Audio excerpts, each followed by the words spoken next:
Well, I'm sure most of you, if not all, watched the presentation by President Zelensky to a joint session of Congress held in the auditorium. It was moving, it was inspiring. The video presented was heartbreaking, and I would imagine that the average American, if they had a chance to listen to President Zelensky and see the video, would want to do more to help the people of the Ukraine. The reason President Zelensky is doing this, he's trying to rally the world to do more. And the question is, can we do more, and should we do more? The answer is yes to both. Let's start with some common ground between myself and the Biden administration. I do not support a NATO no-fly zone.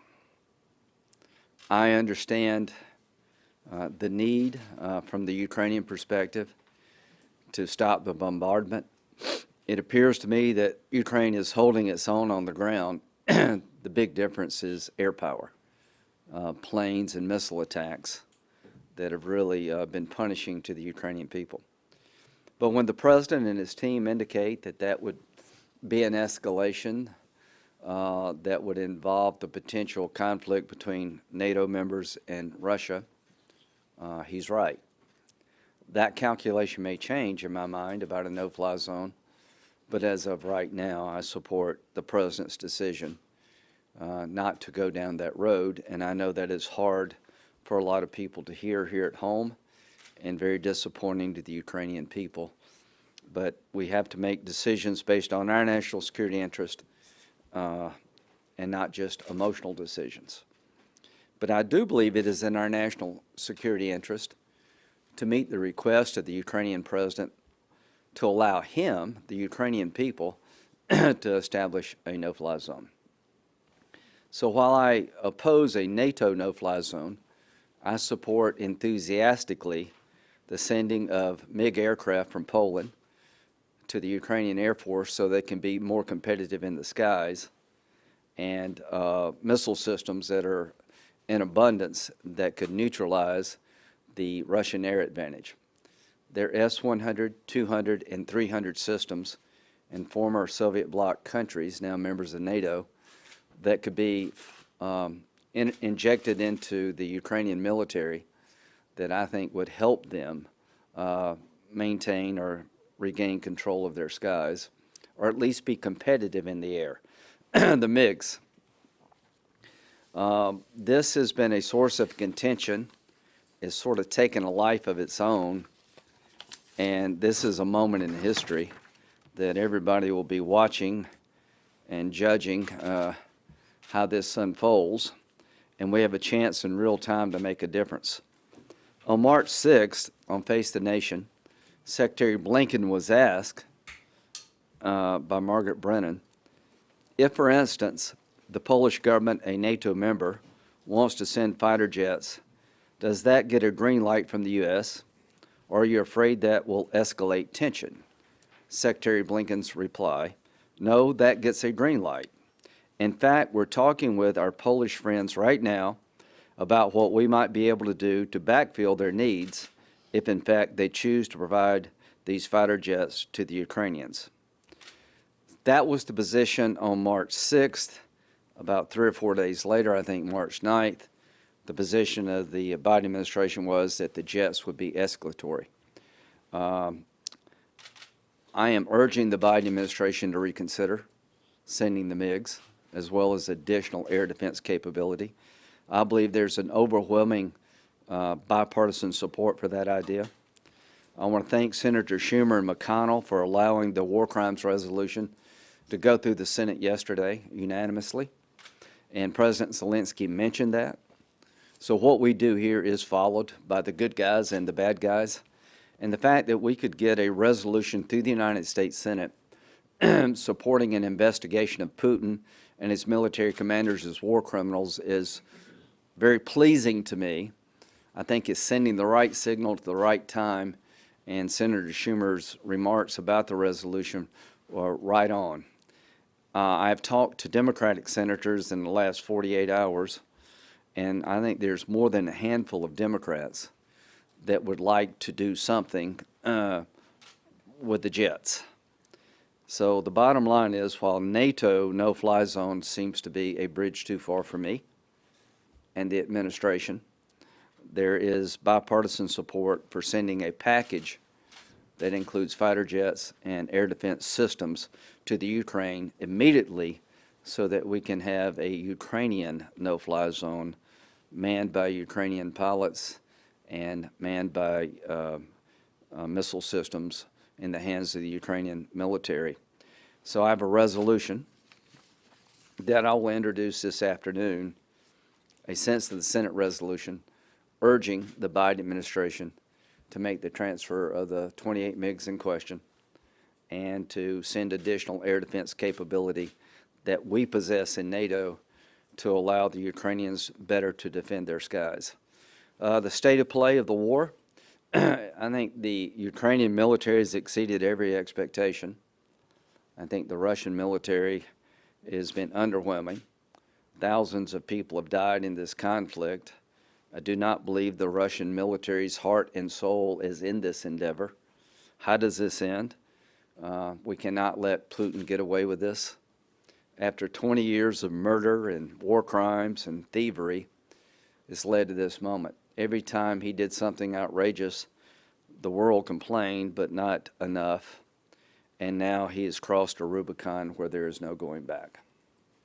If he's still standing when this is over, then you can almost bet that Taiwan goes and that Iran will become more belligerent. So what happens here in Ukraine will shape the world one way or the other. A world where Putin wins is a very dark, dangerous world. A world where Ukraine survives against the atrocities being committed against him by Putin and his armed forces is a much brighter world. The video showed Ukraine before the Russian invasion. Peaceful, happy people. They had their share of problems. Corruption was rampant, is a real issue in Ukraine. But a people that were willing to live in peace, raise their children, and go on about their own lives in a peaceful fashion. And you could see the before and after views of this war. I'm just urging the Senate to speak with one voice, to meet the moment. We've been talking, we have written letters, but it's now time to take votes. And I would just say this, that if we had a vote on the resolution to supply the Ukrainian military with the MiG fighters and other air defense systems, it would be a shot in the arm to the Ukrainian people and their military. It would be a blow to Putin. And if we could do this soon, I think it really could help the outcome of this conflict. With that, I will take questions. Senator Graham, can you talk a little bit about what it means to help Ukraine create their own no-fly zone? What does that mean? Would it be something similar to an Iron Dome in Israel? Or? Well, I think what President Zelensky is saying is if you can't do the NATO no-fly zone, and at this point in time, that to me is a bridge too far, because it would put us in direct conflict. He said, how about helping us control our own skies? As to my friends in the Pentagon, you told all of us that this war would last 3 or 4 days, that Kyiv would fall, that, you know, the country would be overwhelmed by the Russian military. They were wrong. So, quite frankly, I trust President Zelensky's judgment about what would help him in real time more than anybody else on the planet right now. He's proven a level of capability as a wartime leader. The Ukrainian people and their military have exceeded all expectations. So when he asks for MiG jets that his pilots can fly, that they're trained on, that Poland at least at one time was willing to give, I think we should honor that request. I know there are S-100, 200, and 300 air defense systems in abundance that could go in if we just made that decision. And I'd like to increase the drone capability of the Ukrainian military because they've been very effective with the Turkish drones, and I think we should be supplying drones too. Senator, I wanted to ask you, you mentioned escalatory moves. Why is it that when the administration says that creating a no-fly zone, which you agree would be escalatory, but then sending MiGs, which the administration and some of the intel community testified to this on the Hill last week, would also be an escalatory move in the vision of the Russians? Why do you support one and not the other, basically? Well, a no-fly zone enforced by NATO would put NATO members in direct military conflict with Russian forces. That's what a NATO no-fly zone means. Increasing the capability of the Ukrainian military to defend its own skies is very consistent with the Javelins and the Stingers.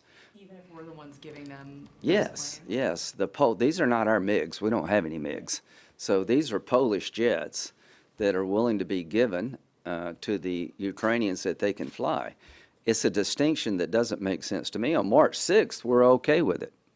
So I think what happened here is I think Putin threatened the Biden administration, if you send the jets, it'll be an escalation, and he folded like a cheap suit. I'll say that openly. Now's the time to revisit that. I tell you this, it's just not me saying this.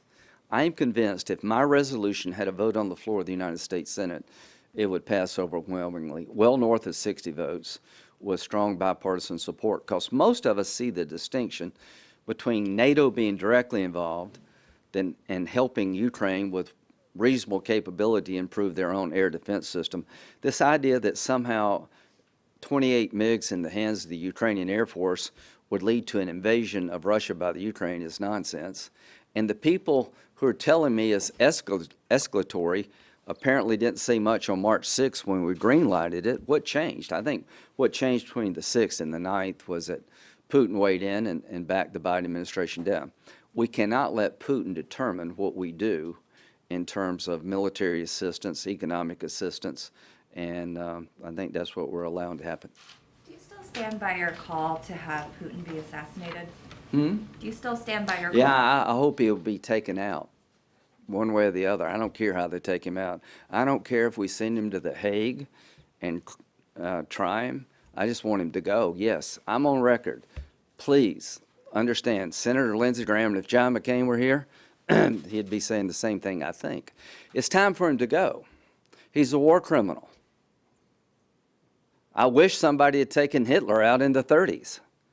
So yes, Vladimir Putin is not a legitimate leader. He is a war criminal. He needs to be dealt with by the Russian people. I'm not asking to invade Russia to take him out. I'm not asking to send American ground forces in Ukraine to fight the Russian army. I am asking the Russian people to rise up and end this reign of terror for you and the world at large. That if you follow Putin, you're going to have zero future. I encourage what Zelensky said, that every American company leave Russia right now. Leave today. I encourage the world to strangle the Russian economy. Our war is not with the Russian people. In many ways, they're as much of a victim as Putin as anybody else. The young journalist yesterday who held up the sign, now that takes guts. People like that change history. So how do I think this ends? I think if we stick with it, that if we help the Ukrainians fight for their own freedom, provide them reasonable assistance on the military front to regain control of their skies, help them with food and clothing and economic assistance, and strangle the Russian economy, that there will be forces emerge inside of Russia to end this. So I think the world is better off without Putin. The sooner the better, and I don't care how we do it. Yeah, there's a lot of other senators, Rob Portman, for example, who want much tougher sanctions. And, Zelensky talked about banning all Russian imports, Yes. not just oil. Do you think there's a chance of getting some bipartisan support there? Because a lot of Democrats say we need to work with our allies, and a lot of allies are resistant to cutting off all those Russian energy exports. Well, I think we have a historic opportunity here to end the reign of terror of Putin. And the only way you're going to do that is get the Russian people to take matters in their own hands, bring about justice, turn him over to the international court. How would they do that? Well, they can't go to Starbucks. They can't go to McDonald's. There's a group of people in Russia that have become accustomed to a fairly middle-class lifestyle. Now, would this be tough on us? Yes, it would be. But yes, the Ukrainian ambassador called me up yesterday, begging again for the airplanes and the missile defense systems, but she would like to expand the sanctions to regional Russian leaders. She wants to throw a wider net around the Russian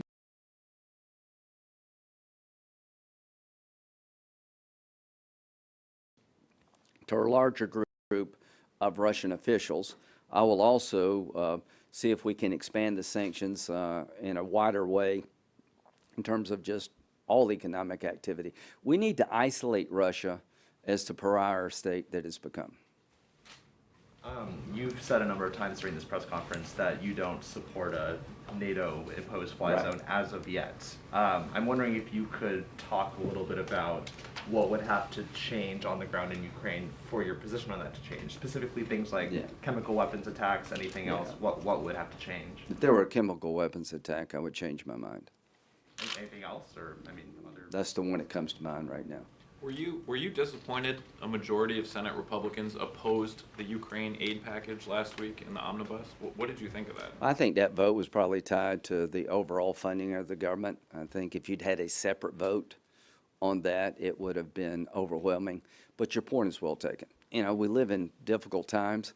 You have to do things that you're uncomfortable with, you know, to show solidarity with the Ukrainian people. I wish we could have had 100 votes for this package. But if there had been a separate vote on the aid, apart from the overall spending bill, I think it would have gained more support. But this is what I would say to my Republican colleagues. Let's don't send mixed messages. To my Democratic colleagues, you've told me privately, some publicly. I think Senator Blumenthal was on the floor yesterday supporting transfer of the MiGs. Senator Klobuchar mentioned that she would be open to that. So to both parties, we got a chance here to come together. I have stood by the Biden administration in terms of no NATO, no-fly zone. I know the Ukrainian people don't like hearing that. I know it's difficult to say given that video, but I think it's the right decision. I think the idea of backpedaling on the jets has done two very bad things. It's diminished the ability of the Ukrainians to control their own skies, and it's sent a signal that we're not appropriately all in, that it had to be a boost to Putin and a blow to the Ukrainian military and people when we kind of backpedal. So I'm asking the Biden administration to reconsider. Senator, have you heard whether the Biden administration is considering the use of these switchblade drones or providing these switchblade drones to Ukraine? And is that something you or other members of Congress might support if it were part of a military aid package? I don't know what a switchblade drone is, but it sounds like it should be going to the Ukraine. Where they can pinpoint I know what a attacks. switchblade is. So, yes, ma'am. It's pretty simple. If they think it will make a difference militarily, let's do it. Now, if they ask for a nuclear weapon, I'd say no. But if, you know, they're asking for air defense capability, and drones have proven their worth. The Turkish drones have been wisely used by the Ukrainian military. Here's what I think will happen. The longer this war goes, and I don't see the Ukrainians giving up on their freedom, I think they'll fight to their death. The weather's going to change, the ground's going to get muddy, and the maneuverability of the Russian military is going to be substantially reduced. We see anecdotal stories of Russian units beginning to break. You see things inside of Russia changing, the holding up the sign. The fact that she was let out of jail so quickly tells me that there's some people in Russia that maybe are not all in for Putin. So the answer is yes to the switchblade drones.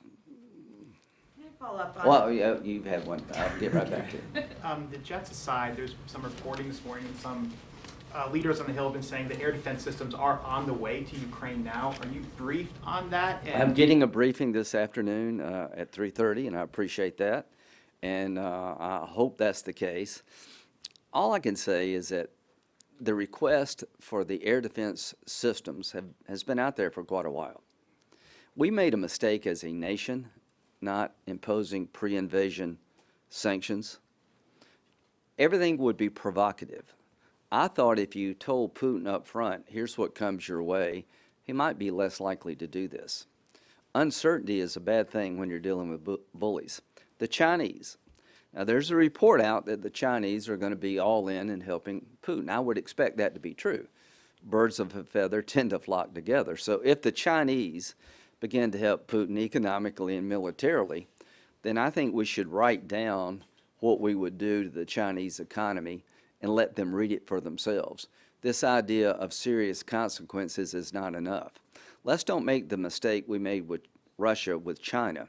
So I would urge the administration to start drafting some proposed sanctions so that Chinese government would understand what they're getting in for if they tried to bail out Putin. Can I follow up? Yes. Okay. Can you, Senator Portman told me and a few other reporters yesterday that he would be interested in something like an Iron Dome over Ukraine. Is that something you guys talked about or would be open to? I think yes. I mean, so I've talked to the Israelis. I mean, they have their own national security concerns, but let's look at it this way. The video shows the effect of air power more than anything else. These buildings being blown up and the cities being ravaged is coming from the air. It's coming from manned aircraft and from missile systems. So an Iron Dome system would help neutralize the advantage the Russians have in the air. I cannot stress enough, I don't claim to be a military tactician or commander. I've been a military lawyer most of my life, and even I could convict Putin. I think my niece could convict Putin of being a war criminal. The control of the skies is the missing link. It's the big advantage the Russians have. And I am confident that if we inventoried the systems available to us, that we have and that our allies have, and we made a firm commitment to help the Ukrainians control their skies, we could turn the tide of battle even more than is being done today.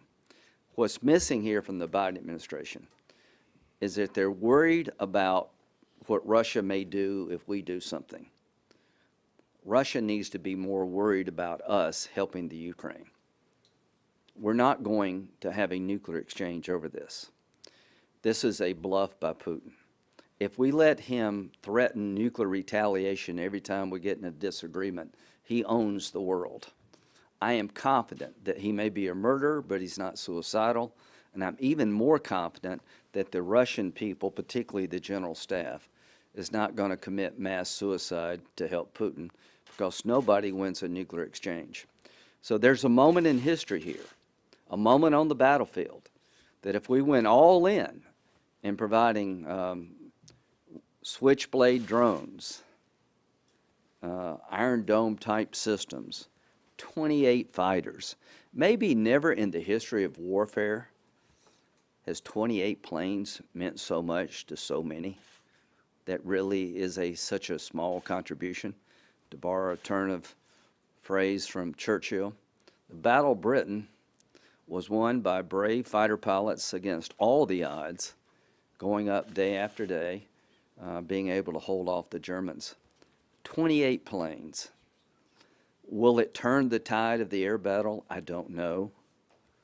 Is it the most effective way to regain control of the skies? I don't know. But I know that President Zelensky believes it will help. And if we reverse course as a nation to give them the planes, it would create momentum for Ukraine and be yet another blow to Putin.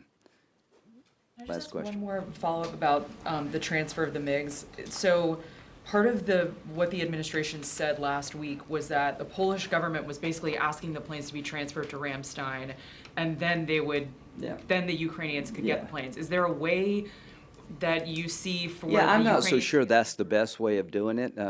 In World War II, we had a Neutrality Act, and Roosevelt and Churchill were pretty clever. We came up with a way of taking World War II fighters to the Canadian border, and they would drag them across the border and send them to Britain. Here's what I believe. There is a way to get 28 planes into the hands of Ukrainian pilots if we want that to happen. Zelensky is saying to the world, not just the ambassador to the world, that these planes matter. Please help me. If you cannot help me with a NATO no-fly zone, here's my second request. And it makes eminent sense that we have a lot of smart people in this country. We can find 20 ways to get 28 planes in the hands of Ukrainian pilots, not American pilots, to defend their skies. Thank you so much.